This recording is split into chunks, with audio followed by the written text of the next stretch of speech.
자, 누가복음 6장 12절부터 19절까지 우리 함께 저랑 교도가도록 하겠습니다.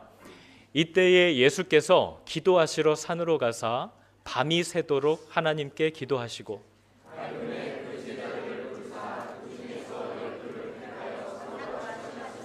곧 베드로라고도 이름을 주신 시몬과 그의 동생 안드레와 야고보와 요한과 빌립과 바돌로메와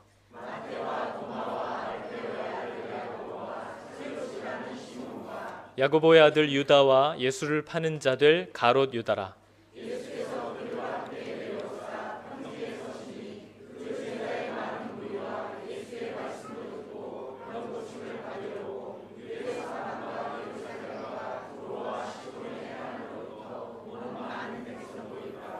더러운 귀신에게 고난받는 자들도 고침을 받은지라. 온 무리가 예수를 만지려고 힘쓰니 이는 능력이 예수께로부터 나와서 모든 사람을 낫게 함이러라. 아멘. 자, 여러분 오늘 말씀 제목을 한번 보세요. 이게 이제 제가 여러분에게 드릴 질문입니다. 뭐죠? 기도하면 뭐가 좀 달라지나요? 왜 갑자기 이렇게 기도하기 시작하죠, 애들이? 기도하면 정말 뭐가 좀 달라지느냐라고 질문했을 때 아마 좀 확신이 자신이 없는 분들이 많으실 겁니다. 기도하면 정말 달라지나요? 여러분, 기도한다고 뭐가 딱 달라지진 않는다라고 믿는 분들이 있습니다. 그런 분들은 기도하지 않습니다. 기도해도 이게 뭐 달라지겠냐? 내가 기도한다고 뭐 그렇게 변할 게 있겠냐? 그동안에 또 누적되어 온 경험들이 있잖아요. 기도했다고 뭐 변화된 일이 있었느냐? 이러한 믿음이 우리로 하여금 기도를 멈추게 합니다. 정말 기도하지 않죠. 제 고백이지만 전 요즘 날씨를 위해서 기도하지 않습니다. 이게 제 안에 쌓여왔던 일들이에요. 기도한다고 하나님이 무슨 우리 교회 야유회를 위해서 비를 멈춰주시겠느냐? 더 이상 그것에 대해서 기도하지 않아요. 기도한다고 달라지지 않는다라는 것을 계속 경험하고 또 이제 그게 쌓여오면 그리고 그게 믿어지면 이제 더 이상 우리가 기도하지 않는다는 거죠. 근데 여러분, 기도하지 않으면서 기도하면 뭐가 달라진다, 기도의 능력을 믿는다라고 얘기하는 것은 거짓말입니다. 기도하면 정말 달라진다라는 걸 믿으면요, 기도하게 되어 있어요. 그러나 기도하지 않는데 난 기도의 능력을 믿는다라는 말은 스스로도 그게 거짓말이라는 것을 인정할 수 있어야 됩니다. 우리가 기도해서 정말 바뀐다고 믿으면 기도하죠. 안 할 리가 없죠. 돈이 나를 행복하게 만든다고 믿기 때문에 돈을 벌려고 무슨 짓도 하는 겁니다. 기도하는 것이 정말 무언가를 달라지게 한다라는 걸 우리가 정말 믿으면 기도 안 할 수가 없어요. 그러나 기도하지 않으면서 기도의 능력을 믿습니다, 아멘 하는 것은 거짓말이라는 것을 여러분 우리가 스스로 알아야 한다는 거죠. 김남국 목사님이라는 분이 이런 질문을 했습니다. 청년집회에서. 하나님은 우리가 기도하면 100% 응답하시는가? 여러분 대답은 뭐죠? 하나님은 우리가 기도하면 100% 응답하십니까? 예, 하나님은 다 응답하십니다. 그러나 문제는 90% 이상이 안 되어서 문제라는 거예요. 하나님은 언제나 대답을 하시는데 우리가 한 기도의 거의 90% 이상이 안 돼라는 응답이라는 거예요. 그러니까 그게 우리 입장에서는 응답이 아니라고 생각하는 거죠. 왜 하나님은 우리가 기도하는 것에 절반도 아니고 거의 대부분을 대꾸를 안 하시거나 아예 응답을 하지 않으시거나 안 된다고 하실까요? 안 되는 이유는 너무나 당연하게 우리 안에 있는 죄악과 어리석음으로 인한 일입니다. 하나님은 무엇이든지 그분의 뜻대로 구하면 들으심이라 라고 성경은 얘기합니다. 그러나 우리가 구하는 것들의 꽤 많은 부분이 하나님의 뜻과 다르거나 또 하나님이 우리에게 주시려는 좋은 것을 향해 가는 그 여정이 우리의 계산과 다르기 때문에 우리는 하나님이 나를 거절하고 있다고 느끼는 거죠. 그것들이 계속 쌓이다 보니까 기도한다고 딱히 내 맘대로 다 되지 않는다. 맞는 말입니다. 기도한다고 내 맘대로 되진 않아요. 주님의 뜻이 늘 이루어집니다. 그렇기 때문에 이걸 반복적으로 경험한 사람 가운데 내가 기도한다고 다 내 맘대로 되는 게 아니다 하는 사람은 기도를 멈추게 되어 있다는 거죠. 기도하지 않습니다. 그죠? 여러분, 우리가 교회를 다니는 많은 분들이 있지만 기도 안 하시는 분들이 굉장히 많으실 겁니다. 그죠? 굳이 제가 손들어 보라고 하지 않아도 이미 스스로 알고 있습니다. 혹시나 손들어 보라고 할까 봐 조마심이 나는 분도 있죠. 정말 기도를 안 해요. 정말 하나님 앞에 무릎을 꿇어본 적이 없는 겁니다. 그리고 또 어떤 사람들은 내가 기도한다고 하나님이 모르시는 것도 아니고, 내가 기도해야 하나님이 아시는 것도 아니고, 하나님은 나를 다 아시는데, 지금 하나님이 내가 어떤 상황에 있고 뭘 원하는지도 다 아시는데 굳이 기도할 필요가 있을까? 라고 생각하는 분이 실제로 많이 있습니다. 그래서 그런 분들은 기도가 없거나 기도가 짧습니다. 그죠? 한 번 얘기한 거 가지고 또 얘기할 필요 없다고 강하게 주장하시는 분도 많아요. 중언부언하지 말랬어. 내가 하나님 렌트집 구하고 있습니다. 한마디 했으면 됐지. 뭘 그걸 갖고 또 다음 날도 와서 렌트집 좀 찾아주세요. 이거는 믿음이 아니라고 생각해서 하나님 다 아시는데 또 내가 이미 한 번 얘기했는데 뭘 그걸 또 얘기할 필요가 있을까 하는 생각을 하는 분들도 기도하지 않습니다. 그죠? 기도를 잘 안 해요. 근데 제가 여러분 오늘 말씀을 보다가 넘어가지지 않는 한 문장 때문에 오늘 본문을 제가 잡은 것이거든요. 이것은 여러분만의 문제가 아니라 제 안에 있는 문제이기도 해서 이 부분이 저에게 하나님이 이렇게 조명해 주시는 말씀이었어요. 오늘 말씀이 뭐라고 얘기를 하냐면요, 이때에 예수께서 기도하시러 산으로 가셨대요. 이것까지는 이해가 됩니다. 예수께서 기도하시러 산으로 가사 밤이 새도록 하나님께 기도하시고, 이렇게 써 있는 그 한 문장이 제 눈에 딱 꽂혀서 넘어가지지가 않는 겁니다. 왜냐하면 이게 제가 갖고 있던 잘못된 생각. 예수님이 뭐 이렇게 밤새 기도하실 게 있을까요, 여러분? 예수님이 영력이 부족한가요? 기도를 쌓으신 게 분량이 부족한가요? 아니면 예수님이 하나님과 직통이 아직 뚫리시지 않으셔가지고 그거 뚫으시느라고 지금 계속 시간을 보내고 기도하시는 건가요? 그게 아닌 거 아시죠? 예수님은 어떤 사람을 만났을 때 내가 네가 어느 나무 아래 앉아 있을 때부터 이미 알았다. 그분은 알아요. 오늘 예수님이 이렇게 기도하신 후에 다음날 하신 일이 제자들을 불러 세운 겁니다. 그래서 어떤 사람들은 예수님이 어떤 놈을 세워야 되는지를 밤새 고민하셨다고 얘기하는 사람도 있어요. 그럼 예수님은 그렇게 하실 필요가 없거든요. 하나님은 사람에게 증거를 필요로 하지 않습니다. 그 사람의 고백을 듣고 분별할 필요도 없어요. 하나님은 그 중심을 아시고 그 사람의 처음과 마지막을 아십니다. 그러니까 하나님이 누구를 뽑을지 헷갈려서 밤새 기도한 건 아니에요. 제가 아무리 생각을 해봐도 예수님이 이렇게 오래 기도할 게 없을 것 같아요. 그런데 오늘 이 말씀이 저에게는 굉장히 충격적으로 계속 와닿는 거예요. 제 안에 있는 잘못된 생각이 부딪힌 겁니다. 예수께서 기도하시러 산으로 가서 밤이 새도록 하나님께 기도하셨다. 근데 저는 이게 도대체 예수님이 이 시간 동안 뭐 하셨을까 상상이 안 되는 거예요. 여러분 뭐 하셨을까요? 예수님이 주기도문 한 200번 외웠을까요? 예수님이 어떤 식으로 기도를 했을까요? 무슨 기도를 했을까요? 하나님 내일 제자들 뽑아야 되는데 누굴 세울까요? 마태, 마가, 누가, 요한 노래 불렀을까요? 저는 예수님이 기도하시러 갔다는 것은 이해가 되는데 밤이 새도록 하나님께 기도하셨다라는 이 말이 저한테 너무 이상하게 와닿는 거예요. 제가 이번에 수요 예배 연합 예배로 우리가 드렸거든요. 총회장님이 오셔서 예배를 이제 인도하시고 제가 그 전에 그분과 1박 2일 동안 같이 이제 가이드하면서 임원들이 여행을 합니다. 그래서 그분이랑 같이 먹고 자고 여행을 하고 또 그날 예배를 드리면서 제 마음에 계속해서 부딪혔던 한 가지가 있어요. 그 총회장님은 60이 넘으시고 부흥사 스타일이거든요.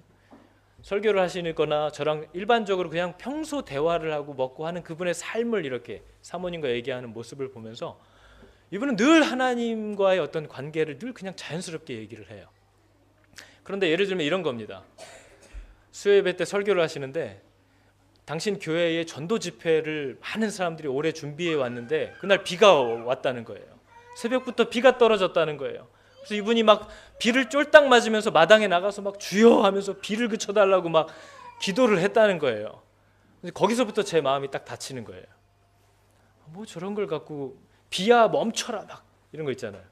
그러니까 저는 그런 것들이 저런 기도가 과연 맞는 건가? 하나님이 다 어련히 알아서 이 세상을 섭리하시고 운영해 가시지 않겠나? 그분의 뜻이면 멈출 수도 있고 그분의 뜻이 아니면 올 수도 있는 거지. 목사가 막 하나님 우리가 장사하려고 이걸 준비한 것도 아니고 너무 전도 영혼을 위해서 해야 되는 일인데 비를 멈춰달라고 새벽부터 그냥 날 셀 때까지 계속 그 몸부림을 치면서 기도하셨다는 거예요. 그런데 제가 그 얘기를 들으면서 알게 모르게 제 마음에 거부감이 이렇게 생기는 게 느껴졌습니다. 그런데 희한한 게 뭐냐면요, 예배 시간 내내 그분의 그런 스타일, 집회하러 갔다가 실수로 기름병을 넘어뜨려 가지고 소파가 확 망가진 거예요. 그리고 이거 빨리 고쳐야 되는데 아무리 닦아도 안 닦여지고, 하나님 이것 좀 어떻게 해결해 주세요. 막 그걸 갖고 또 기도했다는 거예요. 저는 뭐 클리닝 서비스를 부르든지 했을 텐데 어떻게 해야 될지 몰라서 기도했다는 거예요. 근데 그런 말들 하나하나가 저한테 다 부딪혀 오는 겁니다. 거부감이 느껴지는 거예요. 뭔가 현실적으로 느껴지지 않는 거예요, 제 마음에. 그래서 제가 그걸 이렇게 느끼고 있는데, 그분의 그러한 고백들이 제 안에 거부감으로 이렇게 느껴지는 그 감정이, 그 감정을 거북해 하시는 성령의 마음이 느껴지는 거예요. 제가 그걸 거북스러워하는 그 마음을 거북해 하는 하나님의 마음이 느껴지는 거예요. 전 그게 너무 신기한 거죠. 하나님, 이거는 그렇게 건강한 생각이 아니지 않는가요? 라고 거북해하는 제 마음을 거북해하는 하나님의 마음이 느껴지더라는 겁니다. 여러분, 하나님께 나아가서 기도한다라는 것을 요즘 특히 우리 성도들이, 또 지성적인 것을 더 갈구하는 성도들이 그것을 우습게 여기고 무시하는 경향이 많이 있다라는 것을 제가 저를 봐도 알겠더라는 거예요. 왜 기도할까? 그렇게까지 기도해야 되나? 꼭 오래 기도해야 하는 건가? 그런데 그 제 선입견이 이 말씀에서 예수께서 산으로 기도하러 가사 밤이 새도록 하나님과 함께 계셨다. 근데 이 대목이 여러분 심심치 않게 성경에 많이 나옵니다. 아침 일찍 해도 뜨기 전에 아직 어두울 때 예수님께서 하나님께 기도하러 가셨다. 이분은 뭘 기도할까요? 그분과 나는 하나니라 하셨던 분이 뭘 그렇게 얘기할 게 많고 부탁할 게 많을까? 그분이 얘기했던 기도가 뭘까 하는 게 제 마음에 되게 생각이 되는 거예요. 그런데 여러분, 예수를 믿는 사람이 기도하지 않는 일은 없습니다. 믿으십니까? 예수를 정말 믿는 사람이 기도하지 않는 일은 없어요. 이건 여러분, 저와 여러분이 정말 심각하게 고민해 봐야 될 문제입니다.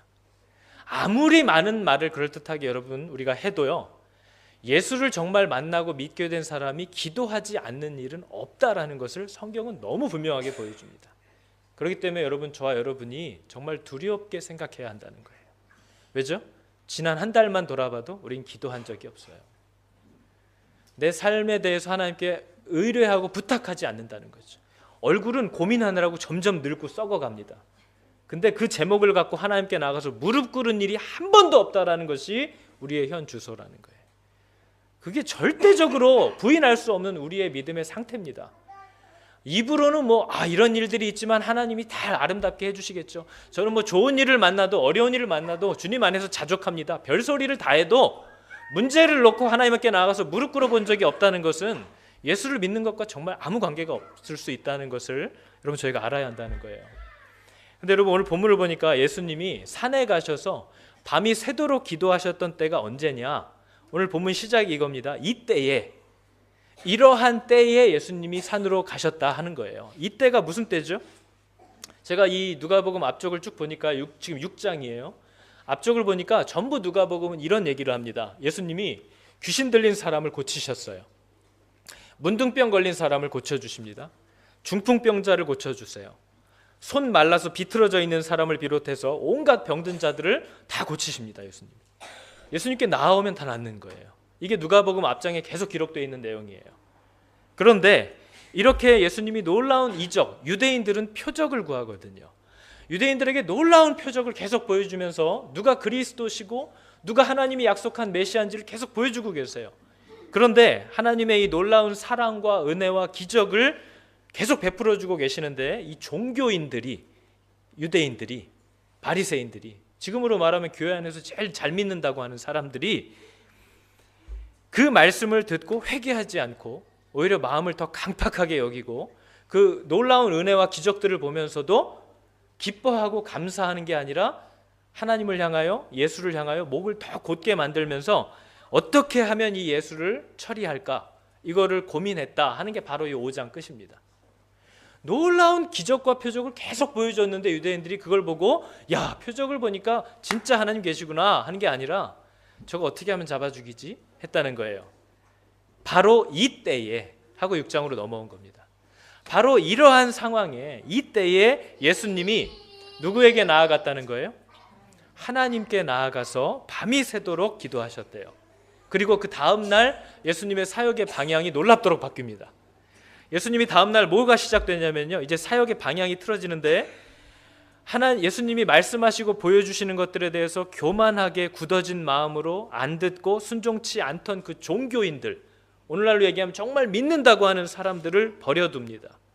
그리고 말씀에 반응하고 순종하는 사람들을 세우고 키우는 쪽으로 완전히 방향이 틀어져 갑니다.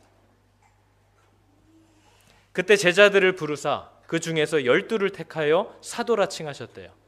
여러분, 예수님의 12제자가 앞에 우여곡절이 많거든요. 왜냐하면 정말 시시껄렁한 이상한 사람들 다 불렀잖아요.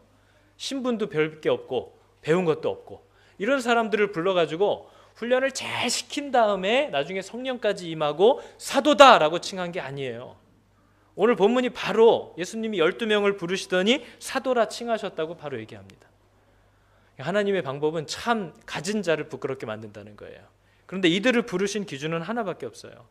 형편없던 그들을 부르더니 사도라고 칭하시고, 예수님께 굉장히 많은 무리가 오늘 나왔다고 본문이 얘기합니다. 근데 그 사람들이 어떤 사람이냐면, 왜 예수님께 나와왔는지 잘 보세요.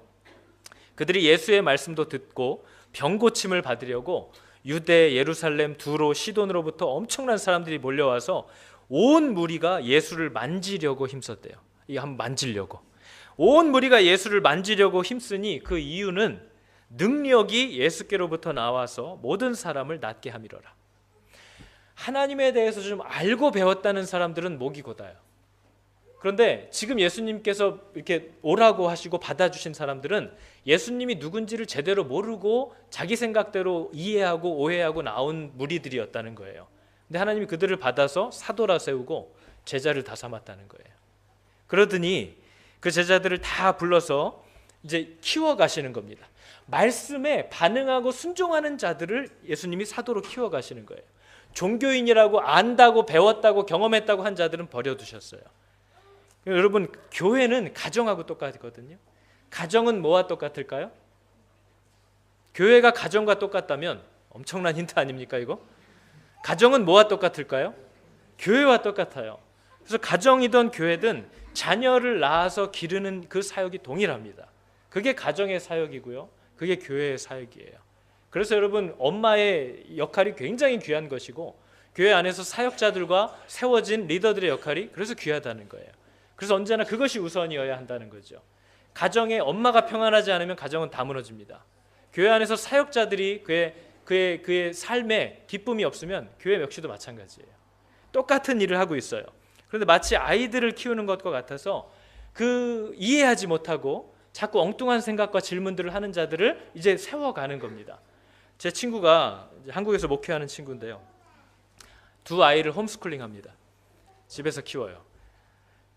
딸을 데리고 아들을 데리고 이제 이런 누가복음 3장의 이야기를 해줬대요. 예수님이 세례를 받을 때 어떠한 일이 일어났었는가.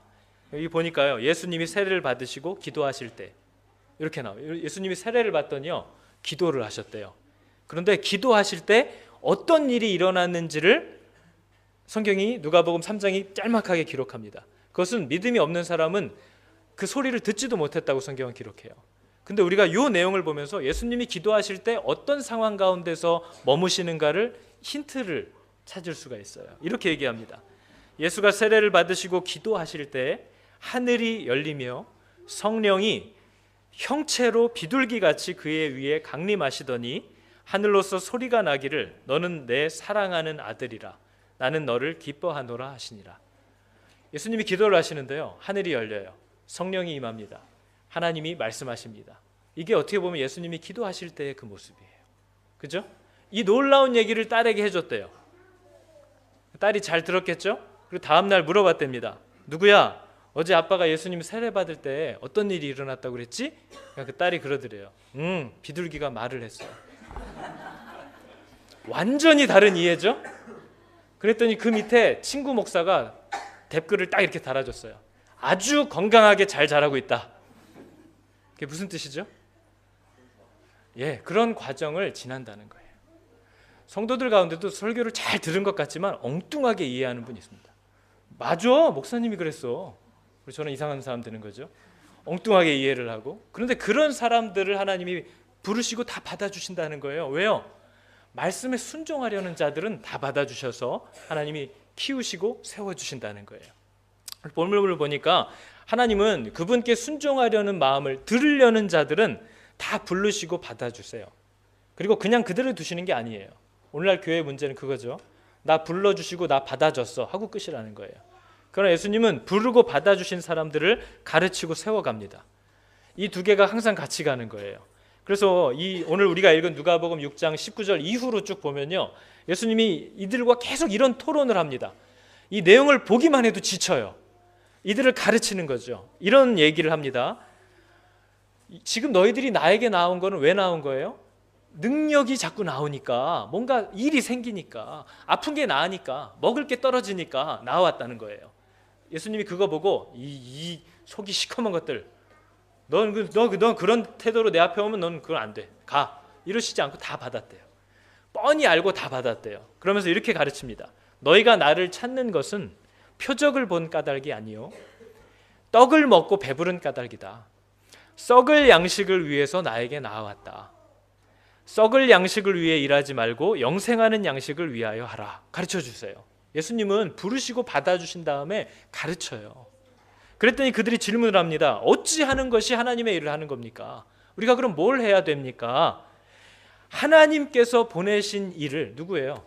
나를 믿는 것이 하나님의 일이니라 가르쳐요. 그러니까 그들이 또 물어보죠. 우리가 보고 당신을 믿도록 행해 주시는 표적이 무엇입니까? 여러분, 이게 지금 양육입니다. 우리가 당신을 믿게끔 당신이 보여줄 표적이 무엇입니까? 당신은 우리에게 무엇을 주십니까? 물어봤어요. 여러분, 지금 이 질문 예수님이 뭐 하시는 분인지 모르겠는 분 잘 들으세요. 예수님이 직접 하신 제자 양육 과정이에요. 내용을 잘 들으세요. 당신은 우리에게 무엇을 주십니까? 그때 예수님이 직접 이렇게 얘기하십니다. 내 아버지께서 너희에게 하늘로부터 참 떡을 주시나니 하나님의 떡은 생명을 주는 것이니라. 그러니까 그들이 얘기합니다. 주여, 이 떡을 항상 우리에게 주소서.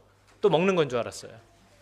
또 입으로 들어가는 건 줄 알았어요, 이 사람들은. 그랬더니 예수님이 또 얘기합니다.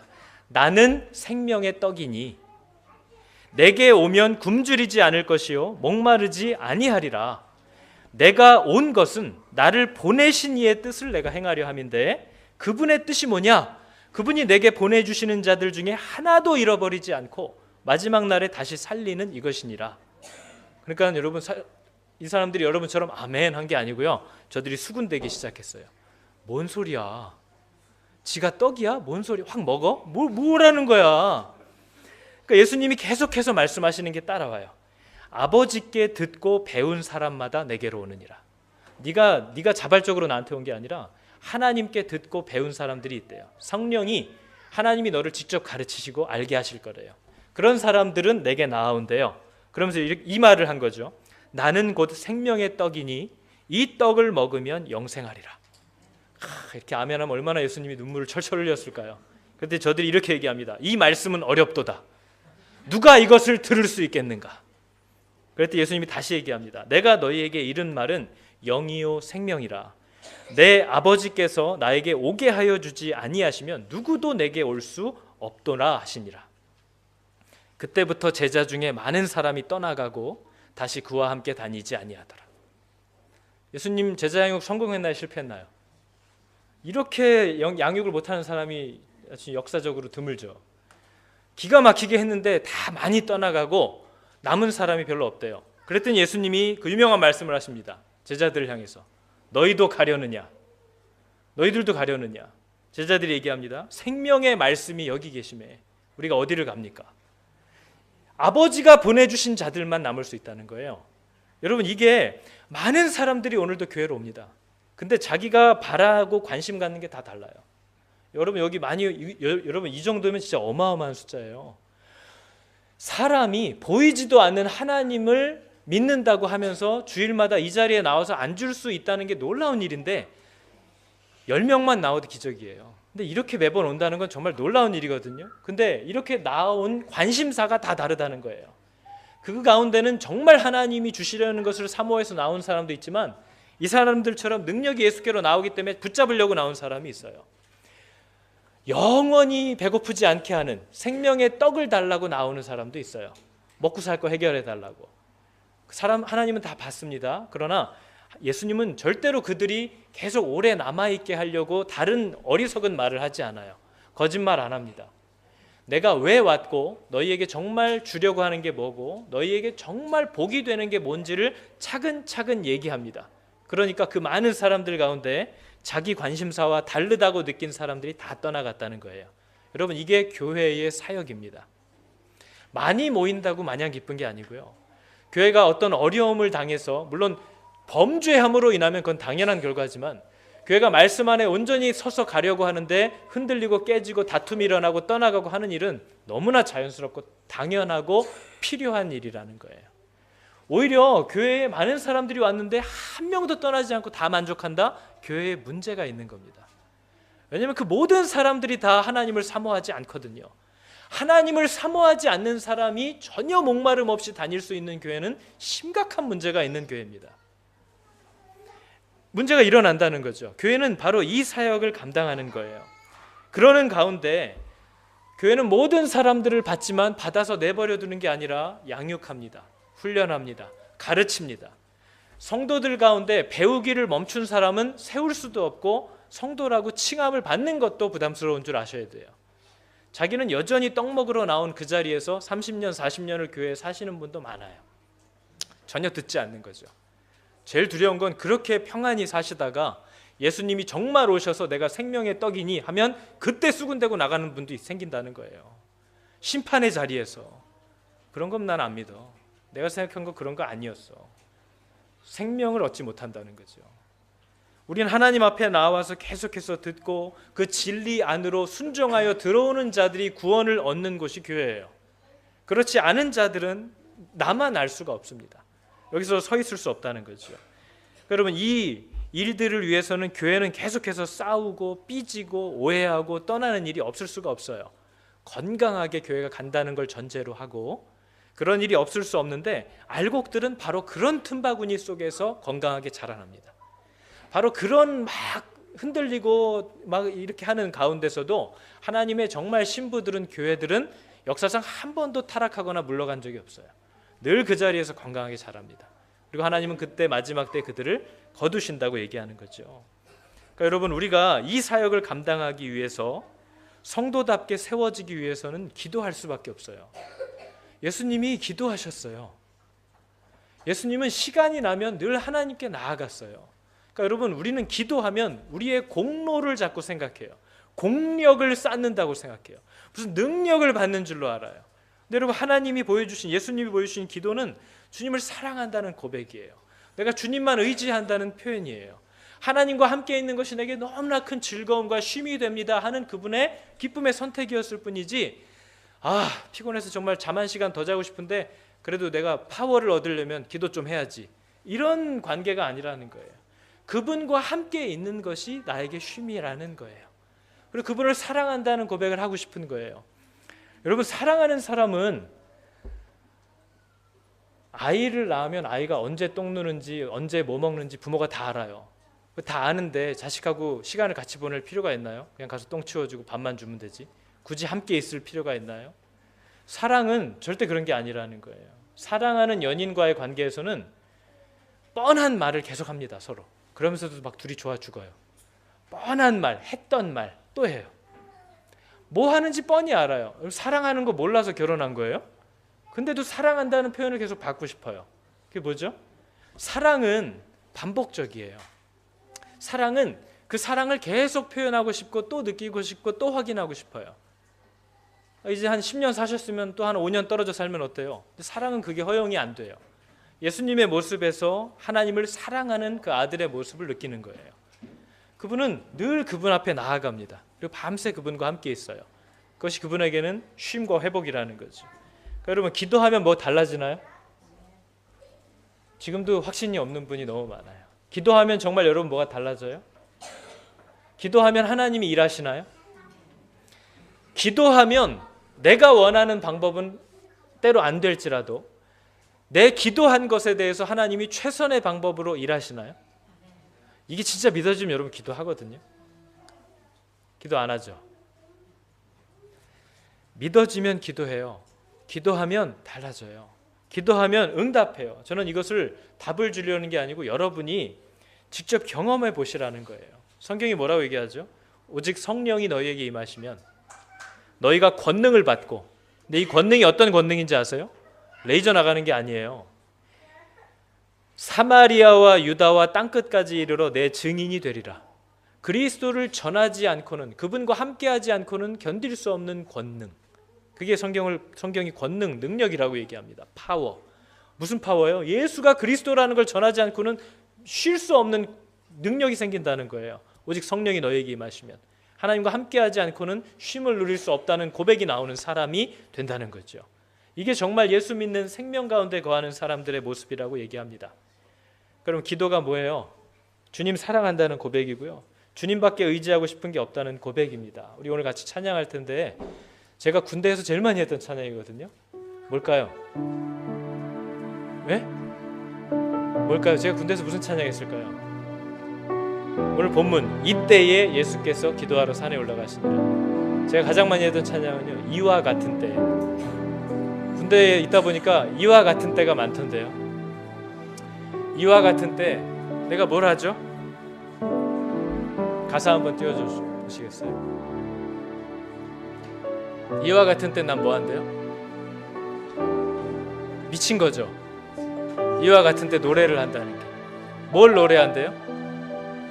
사랑을 노래하며. 누구에게요? 이때에 예수님이 하나님께 나아가시더니 주님께 사랑을 노래하시는 거예요. 주님은 뭐래요? 하나님은 너는 내 사랑하는 아들이라. 내가 너를 기뻐하노라. 두 사람이 사랑을 얘기하는 거예요. 우리 이 찬양 같이 할 텐데, 여러분, 우리가 모든 상황 가운데 하나님께 나아가 기도할 수 있는 길을 열기 위해서 이분이 죽으신 거예요. 근데 아무도 그걸 사용하질 않네요. 믿지도 않네요. 응답한다고 믿지도 않아요. 제가 같이 찬양할 텐데 저 가사의 내용대로 여러분 하나님을 깊이 사랑하는 그 고백이 여러분의 기도가 되고 여러분의 기도가 그렇게 자리 잡고 풍성해지기를 축복합니다. 이와 같은 때엔, 이와 같은 때에 난 노래하네, 사랑을 노래하네, 주님께. 이와 같은 때에 손 높이 드네, 손 높이 드네, 주님께. 주님 사랑해요. 주님 사랑해요. 주님